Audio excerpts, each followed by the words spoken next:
Good morning, everybody. I would like also to thank the organizers, Miriam and both, to giving me the opportunity to present my research here. It won't be easy to speak after what we have this morning. So this morning I will do my best and going on with this very specific kind of perpetrator.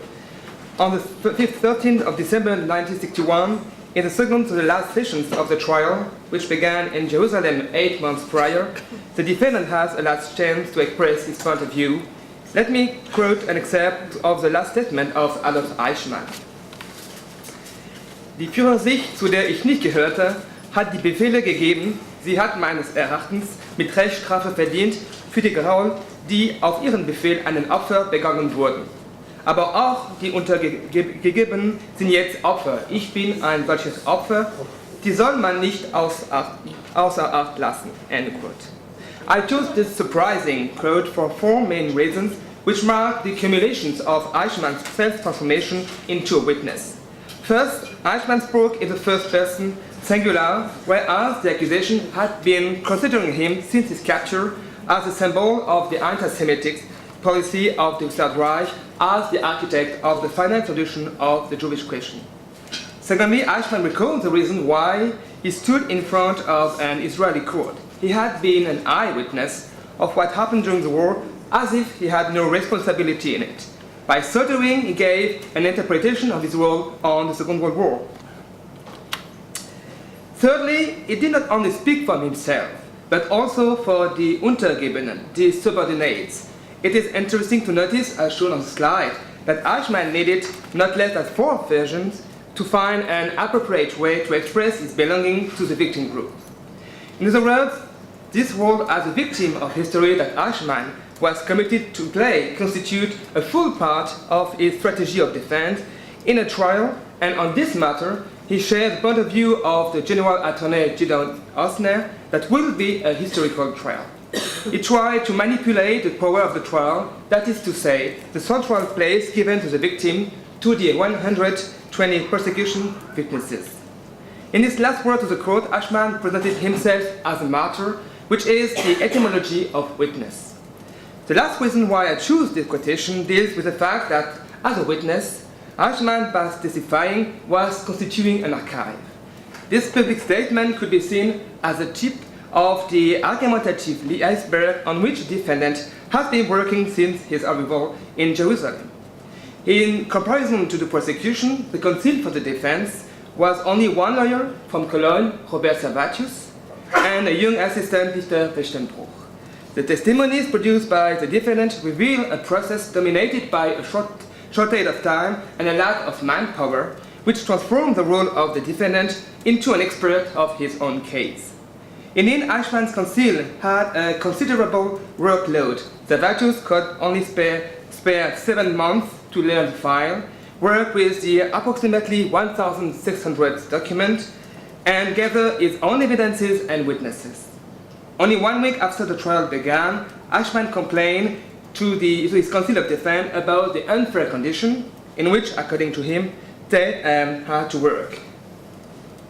Die Anklage gegen mich ist so umfassend wie an den Haaren herbeigezogen, so als sei ich Hitler oder gar Hitler. Aber verteidigen muss ich mich gegen diesen Wahnsinn. Ich habe dazu keine Mittel. Die Verteidigung müsste mehr Hilfskräfte ausgestattet sein, die der Staat Israel, der mich kidnappen ließ, bezahlen muss. Quote ended. The reverse function of the counsel between the lawyer and his client was itself at the origin of document production when Eichmann wrote memos and drew organization charts. Eichmann's knowledge became a considerable asset. When he chose the exculpatory evidence, the defendant also defined the battle order which his defense counsel aligned itself with. It also maintained its role as auxiliary in court, where, while revealing no emotion, he acted as a devoted stenographer of his own case. By passing notes to Servatius by the policeman sitting on his left, the defendant reacted to the narrative which was taking shape in court in a quiet and comment, interactive way. His notes are just as far from revealing a cautious bureaucrat as they are from showing a common criminal. And I thought I'd just show you some notes Eichmann took. This one was not written during the session, but in his jail. And another one we explain, you can see on the top the name of the witnesses and some comment Eichmann did. Indeed, between his arrival in Jerusalem on the 22nd of May 1960 and his execution on the 31st of May 1962, Eichmann wrote a couple of thousand notes and memos. During his questioning, he wrote the first version of his memoir. You have here on the left side, my memoir. It also read the 3,564-page preliminary investigation to his trial and signed its pages. Between the end of the session and the judgment on the 15th of December, Eichmann wrote a second version of the memoir, which was 1,206 pages. Even the death sentence didn't put a stop to this intense autobiographic activity. Before his hanging, he wrote several more manuscripts. We have then to keep in mind that Eichmann already had a very strong line of defense when he was first confronted with Holocaust Testimonies from the 25th of April. Indeed, between the 29th of May 1960 and the 2nd of February 1961, Eichmann had been interrogated by the police officer Avner Less.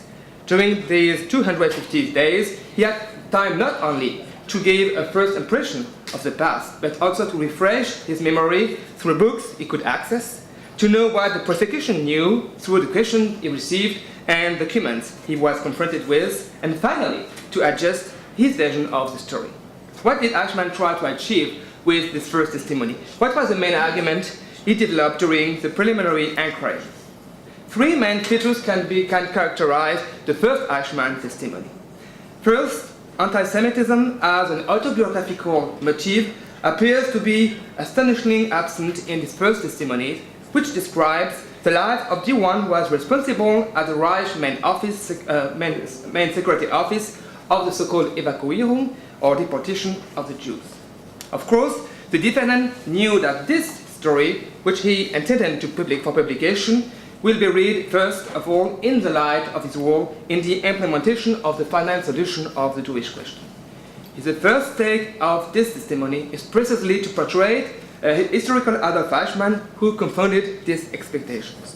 And he did so by presenting an Eichmann who played a role in order to promote another image of National Socialism.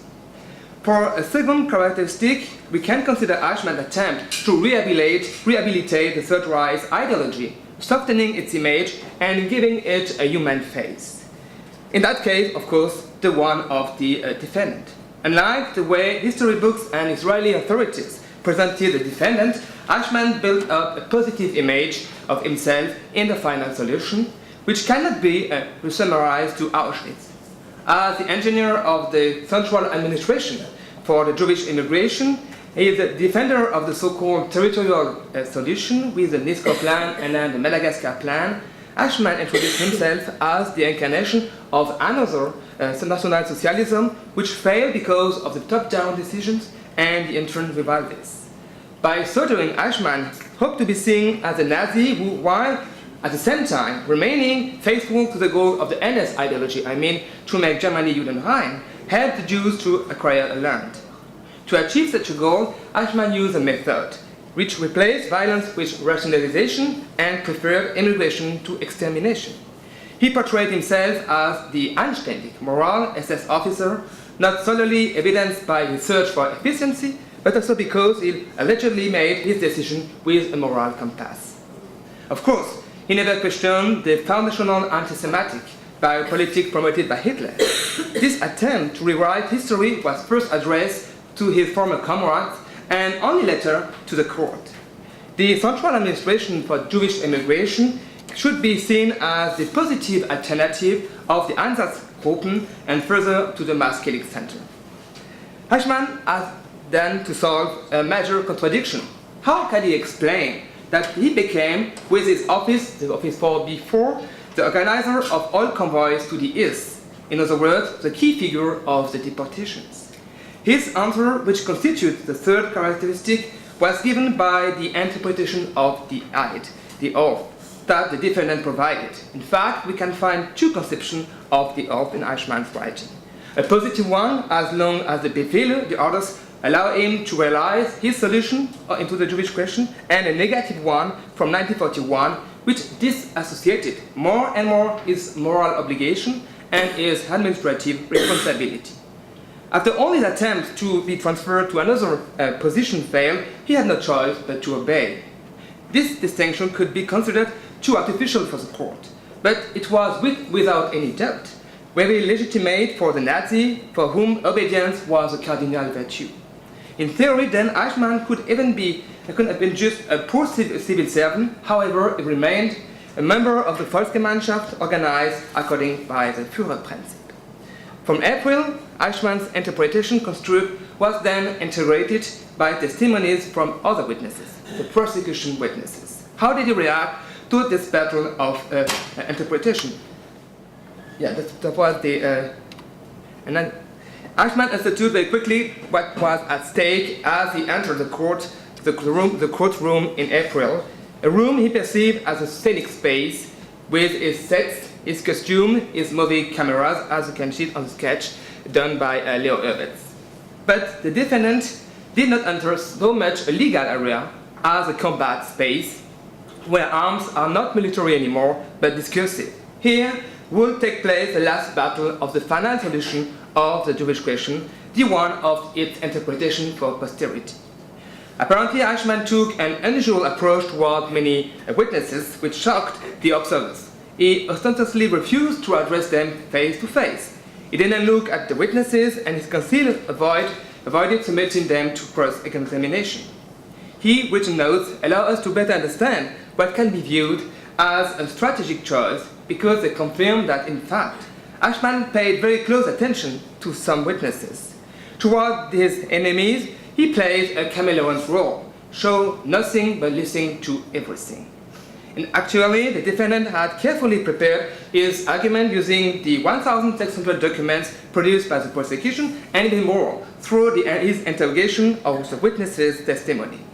In the archives of the trial, some lists can be founded which show the attention to these fierce adversaries. Here are two examples.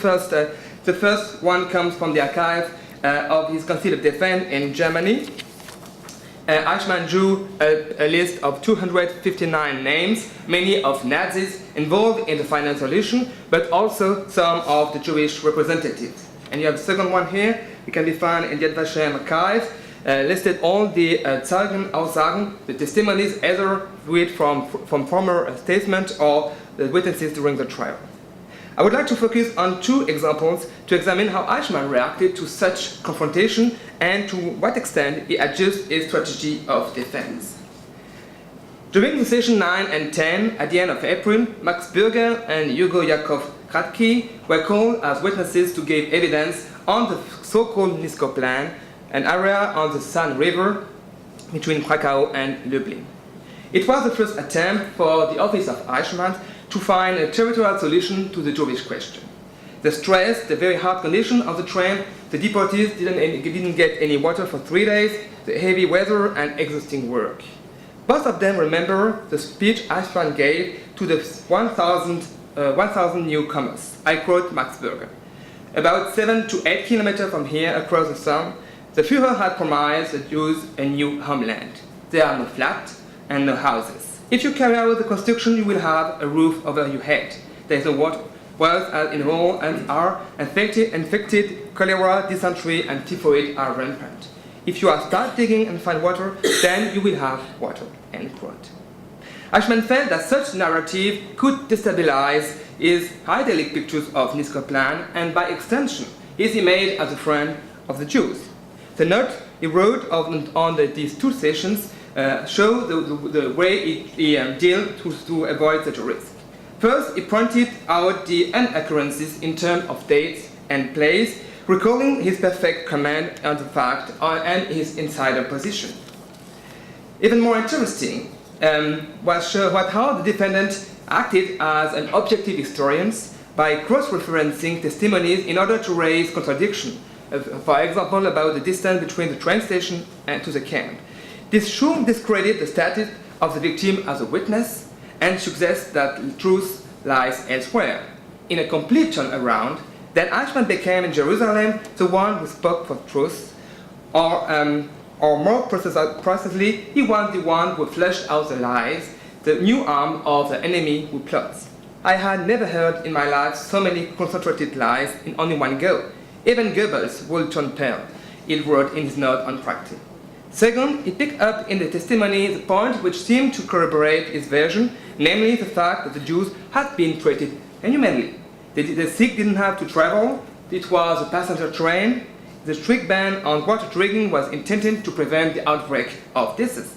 What would happen if the Jews had been decimated by typhus, asked the defendant. The best proof of his decision was that nobody died. I quote, otherwise the witness would have said so, end quote. Unlike the witnesses, Eichmann wanted to appear as the one who was able to maintain coherence of his narrative, seen as an evidence of the truth. Third, Eichmann did not forget to establish a moral compass for recent history, opposing on albeit to history as suggested by the witnesses in his trial 22 years after the fact. I quote the conclusion of his note on Praxis testimony. Wenn man diese Zeugenaussagen richtig lesen wird, dann sieht man doch, dass es weder um eine Vernichtung noch um Schikane zu tun war, sondern der Juden ein Territorium zu geben. End quote. Eichmann never took the position of one directly concerned for the Jews, as little for the deportees in 1939 as witnesses in Israel. Let me now jump to my second example, which is a witness testament for the session 51 to 62 in conjunction with the case of Hungary. In March 1944, just after the Nazi invasion, Eichmann was sent to Hungary in order to resolve the fate of the country's approximately 800,000 Jews. The deal, blood for goods, was set up between the Nazis and Hungarian Jewish leaders and partly negotiated by Mr. and Mrs. Brandt. Joel was sent as emissary to the Jewish agency in Palestine, whereas his wife was still negotiating. In court, Hansi Brandt was asked about Eichmann's attitude and her contact with the defendant. The comparison between the statement of the witness and the note of the defendant reveals how Eichmann's reactions were virulent. When Hansi answered a question on the extent of the deportation from Hungary, she quoted Eichmann. Once Eichmann said quite openly and clearly, "You are perfectly free to telegraph your husband that I am letting the mill run, that ich die Mühle laufen lasse," meaning Gatschender. And then you have the first point, the reaction of Eichmann on the note. When the witness interrogated on the context of such command, answered that she didn't know very well, but I quote, "It was said that he made very promises that 15,000 were be kept on ice, and this was to be done, and that was to be done." Eichmann reacted, and you have then the point number two, you have the reaction of Eichmann. Eichmann's reaction in the heat of the moment showed the contempt that he had for such survivors and why he played the role of chameleon. He did not alienate the witness because in his perception of the trial as a battle, he wished to avoid hand-to-hand combat and did not make room for that. It is time to conclude. Throughout witnesses who questioned his line of defense, Eichmann opposed a quasi-systematic parade. He denounced the distorted connection of the statement to historical truth, which leads one to call into question the position of the witness himself.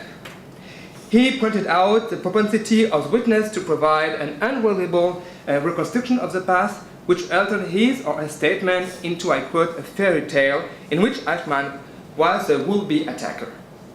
In the end, this note showed how Eichmann's system of defense was based towards the witness on the conception of the lie and on the plot, which allowed him to detect what he considered as prosecution fabrication. This note underlined to what extent Eichmann was retreated into a derealizing link with the truth, historical as a legal one. In so doing, the note revealed the process that led to Eichmann's silence and to his position of seeming exteriority.